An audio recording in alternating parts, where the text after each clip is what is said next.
Hello friends, आज हम question कराएंगे 1 मार्क्स का, जो कि क्लास 9 का फर्स्ट चैप्टर है।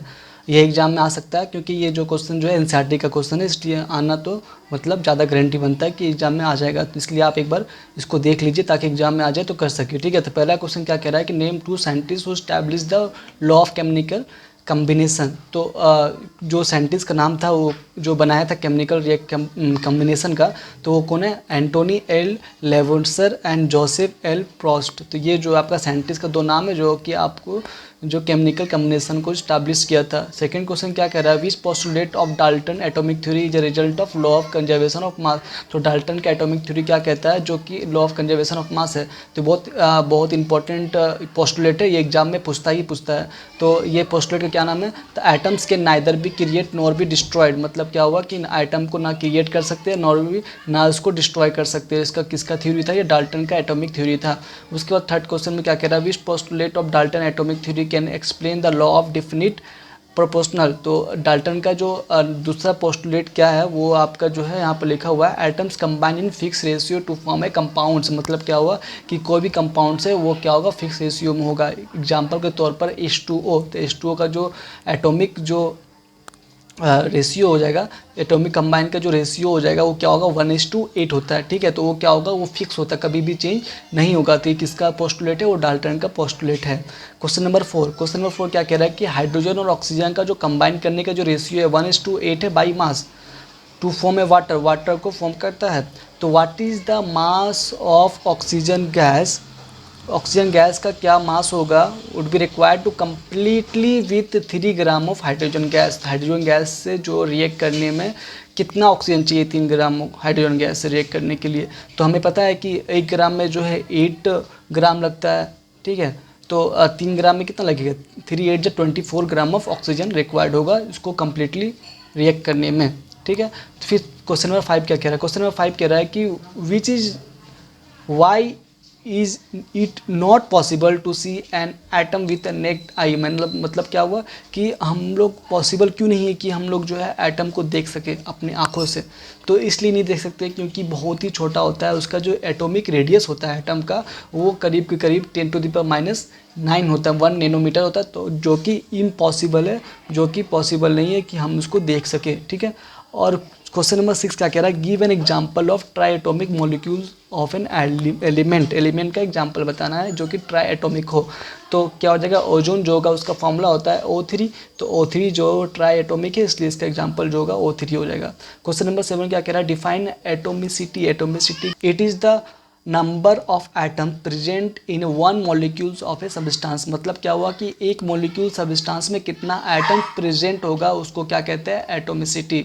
ओके, उसके बाद क्वेश्चन नंबर जो है क्या कह रहा है? क्वेश्चन नंबर 8 क्या कह रहा है कि right the atomicity of A following molecules का जो क्या होगा? तो सल्फर का जो होता है वो 8 होता है और फॉस्फोरस का जो होगा वो 4 हो जाएगा।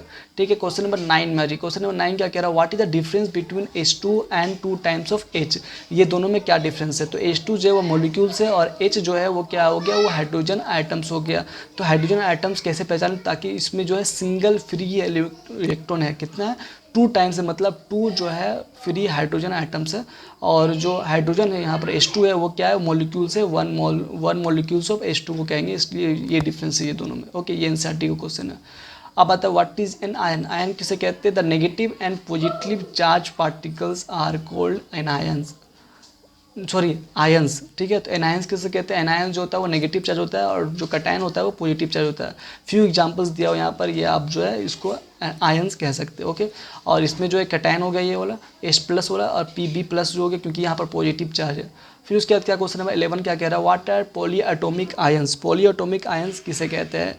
पॉलीएटॉमिक आयंस उसे कहते हैं जो कि मोर देन 1 एटम को क्या कहते हैं? यदि वो कंपाउंड जो है जो बनेगा वो जो क्या होगा? मोर देन 1 एटम को कहेंगे पॉली एटॉमिक आयंस। आयंस इसलिए कहा गया क्योंकि इसमें चार्ज होगा -2 +2 इस तरह से होगा, इसलिए इसको क्या कहेंगे? Poly atomic ions. ओके, उसके क्वेश्चन नंबर जो है क्या कह रहा है इसमें? क्वेश्चन नंबर जो कह रहा है कि गिव 1 वर्ड में आंसर देना है। पॉजिटिव चार्ज आयन जो है उसको कहते हैं कटायन, और ग्रुप ऑफ एटम्स को कहते हैं कि जिसमें चार्ज कैरी किया हो उसको कहेंगे आयंस। ओके, अब आता है क्वेश्चन नंबर 13। क्वेश्चन नंबर 13 क्या कह रहा है? The atoms, sorry, the atomic number of 3 elements A B C जो है दिया हुआ है, तो which form will form cation, कौन सा इसमें जो है कटायन फॉर्म करेगा ये पूछ रहा है। तो सबसे पहले देखिए कि इसका जो इलेक्ट्रॉनिक कन्फिग्रेशन क्या होगा। 9 का क्या हो जाएगा 2 7 हो जाएगा, क्योंकि इसका जो अरेंजमेंट होता है एटॉमिक कन्फिग्रेशन का 2 8 फिर 8, मतलब यदि लास्ट में यदि है तो वो 8 होगा, नहीं तो फिर 18 हो जाएगा। ओके, इसका जो अरेंजमेंट का जो फॉर्मूला होता है 2n का स्क्वायर होता है, ठीक है। तो पहला क्या 9 है, तो 9 में फर्स्ट एलिमेंट में क्या आएगा, फर्स्ट सेल में होगा 2, जो बच जाएगा वो क्या हो जाएगा सेकेंड एलिमेंट में आएगा। सेकेंड एलिमेंट में मोर देन 8 नहीं होना चाहिए, तो यहाँ मोर देन 8 नहीं है, तो इसलिए 7 जो है वो 7 तक ही रुक जाएगा। तो यहाँ पर जो है कटायन जो है ये नहीं फॉर्म करेगा, ये एनायन फॉर्म करेगा। ओके, क्योंकि यहाँ पर जो है मोर देन जो है यहाँ पर जो है 4 हो गया, इसलिए यहाँ पर एनायन फॉर्म करेगा, ठीक है। अब इलेक्ट्रॉनिक कन्फिग्रेशन ऑफ क्या हो जाएगा 2 10 का 2 8 हो गया, ये तो मतलब ऑक्टेट हो गया।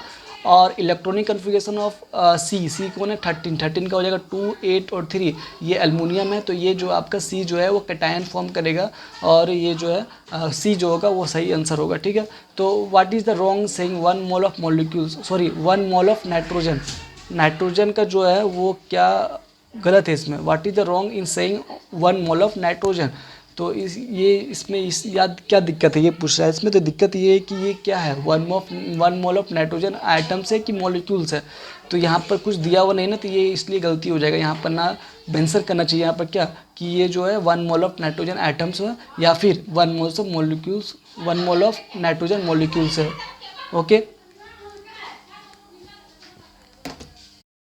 उसके बाद क्या क्वेश्चन नंबर 15 क्या कह रहा है, what is meant by term chemical formula. Chemical formula किसे कहते हैं, ये क्या है शॉर्ट हैंड वे है, मतलब उसको छोटा करने का तरीका है। कोई केमिकल फार्मूला यदि बड़ा हो रहा है उसको छोटा कर सकते हैं by using the chemical formula.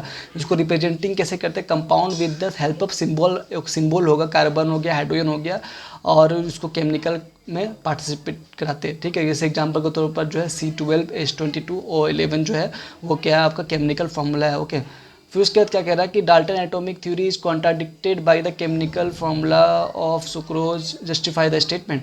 तो Dalton atomic theory state that the atoms different elements combined together in the simple whole number ratio, लेकिन यहाँ पर जो है सिंपल होल नंबर रेशियो नहीं फॉर्म कर रहा है, क्योंकि यहाँ पर जो है रेशियो इज नॉट सिंपल, ये रेशियो जो है सिंपल में नहीं आ रहा है, इसलिए जो है डाल्टन का एटॉमिक थ्योरी जो है यहाँ पर कॉन्ट्राडिक्टेड हो जा रहा है। ओके, उसके बाद जो है question number 17 chemical formula of metal sulphate in MsO4 what will be the formula of its chloride. तो MsO4 हो गया यहाँ पर, तो क्लोराइड का क्या हो जाएगा Cl2 हो जाएगा आखिरी में, बस हो गया। क्वेश्चन नंबर 18 क्या कह रहा है, an element A has a valency +3, ठीक है, और while another element B has valency -2। Okay, तो give an formula of the compound form when A react with B, यदि A B से रिएक्ट करेगा तो कौन सा कंपाउंड फॉर्म होगा, ठीक है। तो A का वैलेंसी +3 और B का वैलेंसी -2 है, तो केमिकल फार्मूला क्या होगा, तो A का वैलेंसी क्या है 3, इसको नीचे लिखेंगे, और B का वैलेंसी क्या है -2, उसको नीचे लिखेंगे और क्रॉस मल्टीप्लाई कर देंगे। तो A के नीचे क्या आ जाएगा -2 नहीं होगा, माइनस को हटा देंगे, +2 हो जाएगा यहाँ पर, तो A2 हो जाएगा। अब B के नीचे क्या हो जाएगा 3 हो जाएगा, तो A2B3 हो जाएगा। उसके बाद क्वेश्चन नंबर 19, तो valency of an element X is 3, तो right the chemical formula of it, oxide का केमिकल फार्मूला क्या होगा। तो अब देखिए यहाँ पर X का वैलेंसी 3 दिया हुआ है, और ऑक्साइड का जो वैलेंसी होता है वो -2 होता है, तो वो क्या है ऑक्साइड जो है एनायन है, तो एनायन जो होता है वो आखिरी में ऐड होता है, मतलब सबसे लास्ट में ऐड होगा, इसलिए ओ को जानते कहाँ लिखे, इसको आखिरी में लिखेंगे ताकि जो ये लास्ट में आएगा, क्योंकि एनायन है। और जो वैलेंसी जो है +3 ये कटायन है, इसलिए जो शुरू में आएगा, तो X को एलिमेंट रहा होगा उसको हम पहले लिख देंगे X, और O ये दो तो आना ही आना है। अब बात आता है कि X के नीचे क्या आएगा और O के नीचे क्या आएगा, तो X के नीचे 2 इसलिए आया क्योंकि O का जो वैलेंसी होता है, O का जो एनायन जो बनेगा -2 होता है, और X का जो वैलेंसी कितना है वो 3 है, तो वो 3 कहाँ चला जाएगा एनायन के पास। ये आपका जो हो गया केमिकल कंपाउंड जो है फॉर्म हो चुका है। अब क्वेश्चन नंबर जो 20 क्या कह रहा है कि how many times heavier is 1 atom of carbon than 1 atom of oxygen. तो एटॉमिक मास ऑफ कार्बन कितना होता है 12 होता है, और एटॉमिक मास ऑफ ऑक्सीजन कितना होता है 16 होता है। तो उसका रेशियो निकाल दीजिए, सिंपली करेंगे, कैंसिल करेंगे, तो 3/4 टाइम्स जो होगा वो हेवियर देन होगा एटम्स ऑफ ऑक्सीजन। ये आज तक जो है इतना ही रहेगा आज।